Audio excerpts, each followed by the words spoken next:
Bom dia, irmãos. A paz seja convosco, amém?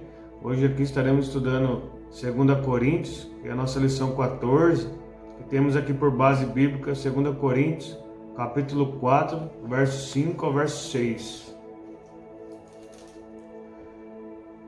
Porque não nos pregamos a nós mesmos, mas a Cristo Jesus, o Senhor, e nós mesmos somos vossos servos, por amor de Jesus.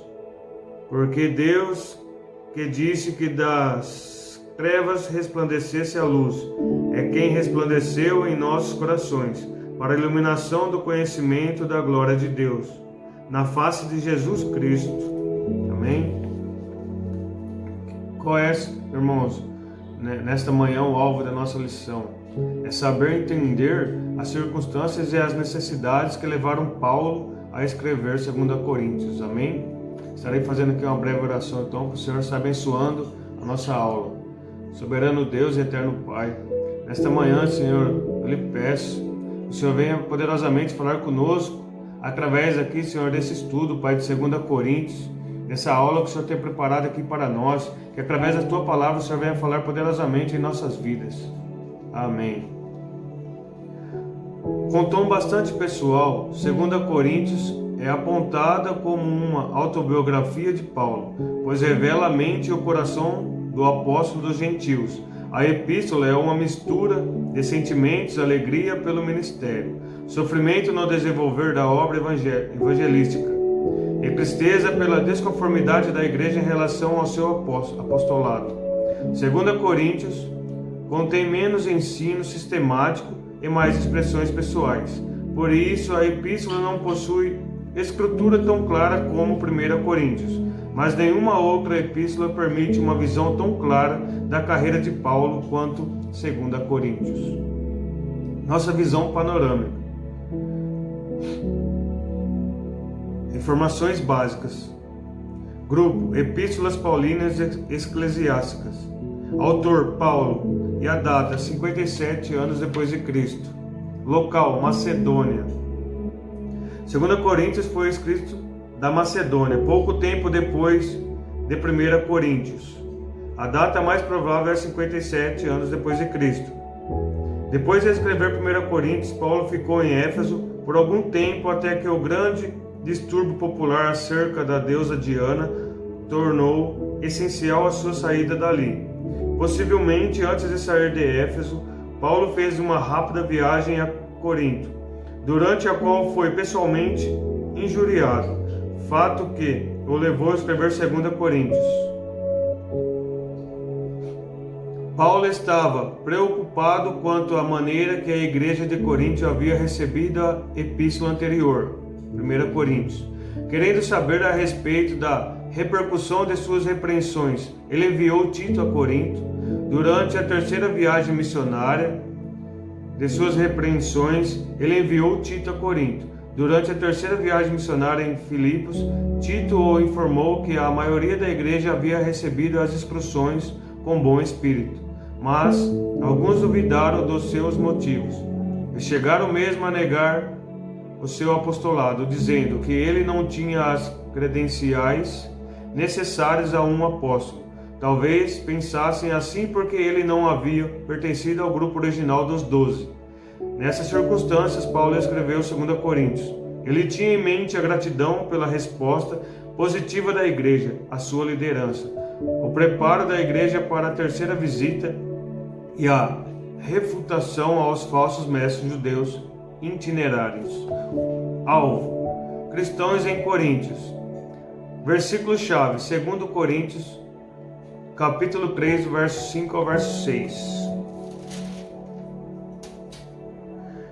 Não que sejamos capazes por nós de pensar alguma coisa, como de nós mesmos, mas a nossa capacidade vem de Deus, o qual nos fez também capazes de ser ministros do Novo Testamento, não da letra, mas do Espírito, porque a letra mata e o Espírito vivifica. Expressão-chave: defesa apostolar. A nossa suficiência vem de Deus. Do capítulo 1 ao capítulo 7, vamos estar vendo a defesa do ministério de Paulo. Do capítulo 8 ao capítulo 9, a oferta para os cristãos em Jerusalém. Do capítulo 10 ao capítulo 13, defesa contra os falsos apóstolos. Os inimigos de Paulo em Corinto. Os nativos de Corinto foram os primeiros a causar grandes problemas ao apóstolo Paulo, provavelmente pela forte influência de paganismo, imoralidade e filosofias gregas. Depois apareceram os judeus mais religiosos. Fato é que Paulo tinha grandes inimigos dentro da igreja. Nativos ou judeus, ambos geraram dificuldades a ele. 2 Coríntios é uma combinação de altos e baixos espirituais, oscilação semelhante à que presenciamos em nossos dias. Assim, o testemunho da epístola dá a todos nós um excepcional exemplo a seguir. Embora essas não seja tão sistemática como as demais epístolas de Paulo, é possível organizá-la de maneira lógica. Basicamente, 2 Coríntios pode ser dividida em 3 seções principais. Primeira seção: Ministério Apostólico. Paulo desfaz o ressentimento da igreja narrando suas lutas ministeriais. Ele defende suas ações, ele descreve seu ministério, ele desenvolve seu apelo. Segundo, contribuição na igreja. Paulo incentiva a mordomia voluntária da igreja. Exemplo dos macedônios, exemplo de Cristo, exemplo da colheita. Terceiro, defesa apostólica. Paulo confirma seu apostolado. Recebeu o poder de Deus, pregou o evangelho, recebeu revelação, pregou com interesse. Ministério apostólico. Para defender seu apostolado, Paulo decidiu descrever sua vida ministerial. Ele contou de maneira precisa sua própria fidelidade ao Senhor durante a carreira apostolar. Paulo não mercadejava a palavra, mas falava na presença de Deus por meio de Cristo. A suficiência de Paulo vinha de Deus. O ministério de Paulo era segundo a misericórdia de Deus. Paulo pregava Jesus Cristo como Senhor. Paulo sofria por Jesus para viver a vida de Jesus. Paulo só era recomendável quando em serviço a Deus. A honestidade de Paulo com os outros era que tinha com Deus. Ele também tinha convicção plena do consolo que lhe era posto diante das afrontas recebidas ao longo de seu ministério. Para Paulo, os sofrimentos implicavam consolo de Cristo também em seu favor. Ele foi consolado por intermédio de Deus e por intermédio dos crentes. Assim, ele foi consolado. Ao descrever seu ministério, Paulo apontou para os coríntios sua autoridade apostolar, contribuição na igreja. O principal objetivo de Paulo nessa sessão foi incentivar os crentes coríntios a participarem com amor e alegria de contribuição para a obra do Senhor. Ele escreveu: cada um contribua segundo tiver proposto no coração, não com tristeza ou por necessidade, porque Deus ama quem dá com alegria. Os irmãos podem acompanhar, irmãos, 2 Coríntios capítulo 9, verso 7.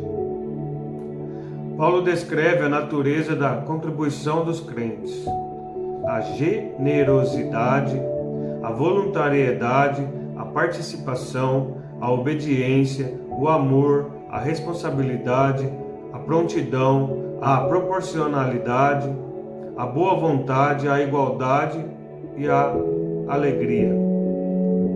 E a defesa apostólica.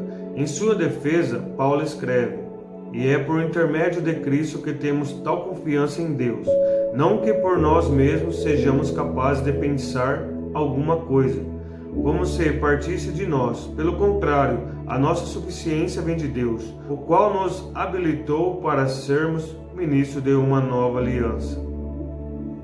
Outros argumentos ratificadores do apostolado de Paulo. Seu proceder não era mundano. 2 Coríntios capítulo 10, verso 2. Seu coração não era vaidoso. 2 Coríntios capítulo 10, verso 12. Seu coração era vocacionado. Sua vida era diferente da dos impostores. Capítulo 11, do verso 6 ao verso 15. Seu corpo sofria as lutas do ministério. Capítulo 11, do verso 22 ao 27. O testemunho do apostolado de Paulo é o que dá credibilidade às suas epístolas.